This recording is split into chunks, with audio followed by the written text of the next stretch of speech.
Well, on to some other news of this day, as the Auditor General of Canada did table 3 new reports to Parliament this morning, among them a report on the International Student Program. Now, reduced in size by the Carney government, the Auditor General says there are still problems with the program that is overseen by Immigration, Refugee and Citizenship Canada. Specifically, the AG says from 2023 to 24, there were over 153,000 students who were not complying with their student permits. But less than 3% of those problems were actually investigated, and here is how the immigration minister responded to today's report. So we will be centralizing the investigation. We will be streamlining anyone that is flagged. We will be doing more reporting, and we will be information sharing with CBSA of any students that are not compliant or that are not currently students. The Immigration Minister, Lena Metlach-Diab. Well, with more on her report is the Auditor General of Canada, Karen Hogan. And Ms. Hogan, thanks for dropping by again. Well, thanks for inviting me. So obviously, again, three reports tabled today, but we're starting here with the International Student Program, your study into that. And essentially, you conclude that about 150,000 cases were flagged in 23-24. Only 4,000 investigations launched. About 40% were inconclusive. What does that tell you about the level of fraud that exists and that would-be students to Canada can get away with under the current program? I think it's important to point out that there are thousands of students who are here genuinely are complying with the terms of their permits. And what the issues that we're talking about here are cases that were flagged by learning institutions to the Immigration Department saying, we don't believe this student is studying full-time, which is a condition of their permit. So it requires some sort of investigation and follow-up. The department told us that because of funding, they can only look at 4,000 over those 2-year periods out of the 153,000. What's concerning for me is that 40% of them, as you mentioned, were closed even though the student never communicated back with the Immigration Department. And I would have expected they would have taken that all the way to the end and then done something with it, either put a flag or a notice on the student's file so that when or if they apply for another immigration permit, you can apply some rigor there and have it factor into your decision making the next time around. Mm-hmm. But as you say, 40% came back inconclusive, but 4,000 investigations were launched. Department officials admitted to you that they only have about have a budget to investigate about 2,000 files, so half of what they were initially launching.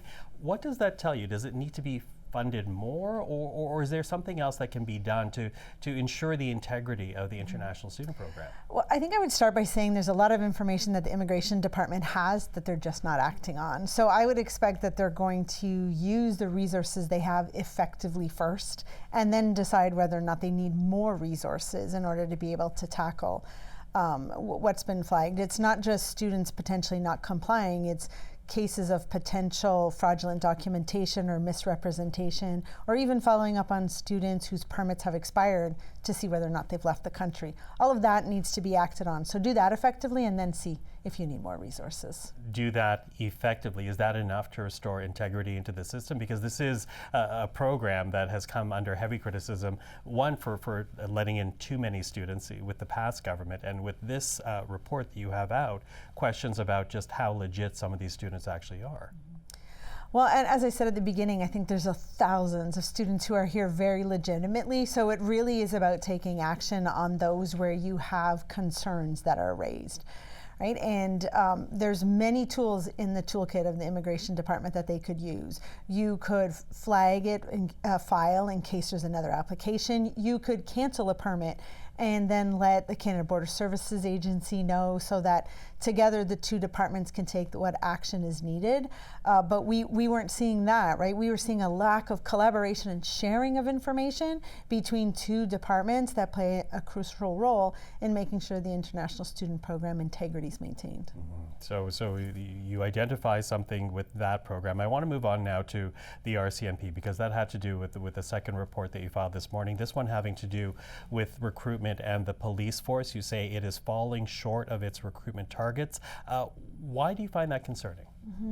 Well, I think there's been a growing shortage of police officers over the years, and what we found is that the needs they identified were well short of their actual. So they set a target based on the amount of officers they could recruit. And ultimately, when you have chronic shortages in any area or any company, you know that it's going to have an impact on services. And when we spoke to high-ranking officers in some of the divisions that we interviewed, they talked about how they're making a tough choice when you have vacancies to prioritize urgent calls over other things they might do, like traffic stops or community services. And so every community is going to feel that differently. But it's clear that there's been years of chronic shortages, so it's time to do something differently to increase the amount of new cadets. Things need to be done differently, as you say, but what is failing right now? Why is the target and need not being met by recruitment right now? So I think I would flag a few things. The first is that the RCMP was missing important information in determining their needs. They were really focusing in on contract and Indigenous policing, only one of their 3 business lines. So you have to think about all your needs. You need to think about how you move more senior or seasoned officers from contract and Indigenous to other areas. So it creates vacancies, and then you need to think about attrition. So there's a lot of elements that we're missing in HR management that I would like to have seen. But then one of the big contributors is how long it took the RCMP to process their applications. They have a service standard of about 224 days, and we found that on average it took 330 days. So there's about 40% of their applications that are seeing people withdraw or just stop communicating. And if you can convert those into some successful applicants, then you could increase the number of police officers that you train. Now, we should point out that Gary Anandasangri is the Minister for Public Safety. He says the RCMP accepts all of your findings and recommendations, so we're going to see where that goes. But before we're done, I also want to bring up the third report that you raised today, and that has to do with the Phoenix pay system, now 10 years old, and what will replace it, which is the Dayforce system, to be replaced in about, I think, 5 years' time. And right now, you're concerned that the Dayforce system will not solve the problems of the Phoenix system, or at the very least inherit the problems of the Phoenix system? Well, I think that the departments, Treasury Board, Secretariat, and Public Service and Procurement Canada are on the right path as they're sort of planning this, but it's still early stages, right? The first departments are supposed to move on to Dayforce in 2027, and we raised some concerns or some risks here. And I think not simplifying pay rules, which was something that was a key issue identified after Phoenix, is what concerns me the most. It's been a decade and there's been limited progress on that. But then equally as important is the backlog of pay action requests. So people who have requested changes to pay, or there's errors in their pay, and how they haven't been addressed. And it's important to clear all of those errors before you move something into a new system. If you bring over pay with errors, it doesn't matter which pay system processes it, you're going to have pay with errors going forward.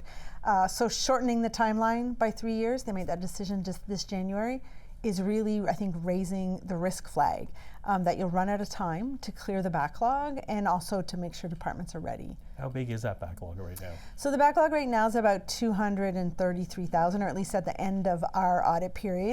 And we found that about 50% of that is over 2 years old, and about 16,000 transactions are more than 6 years old.